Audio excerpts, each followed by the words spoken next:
आए हो सखी मोर देवारा बड़ी भइल बाटे उ तपाती खाला न पिए कुछौ लागे रूठल बा ओही खातिर। आए हो सखी मोर देवारा बड़ी भइल बाटे उ तपाती खाला न पिए कुछौ लागे रूठल बा ओही खातिर।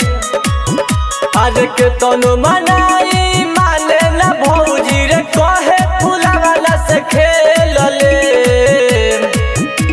असैया से कुछ होखे ना देवरा कहे ला झेल ले सैया से कुछ होखे ना देवरा कहे ला झेल ले।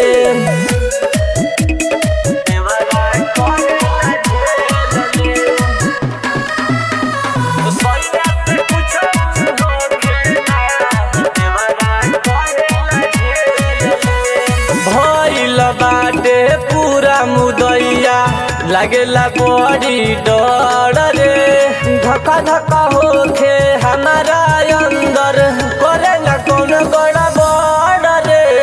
भइल बाटे पूरा मुदैया लागेला बड़ी डर रे धक्का धक्का होके हमारा अंदर करे न कौन बड़ा बड़ रे। कहेला के रहू छुपल रहबू मिनट में तोहरा के खोजले सैया से कुछ होखे ना देवरा कहेला झेल ले सैया से कुछ होखे ना देवरा कहेला झेल ले।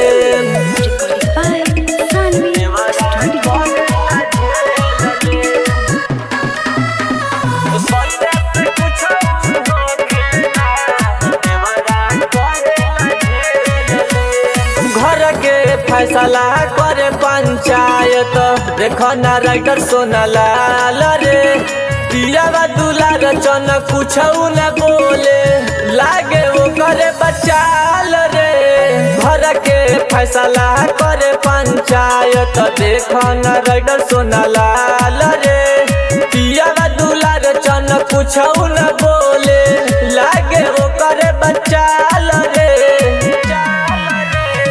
हरी कानून के अपने हाथे सब जानी के समेट दे सैया से कुछ होखे ना देवरा कहेला झेल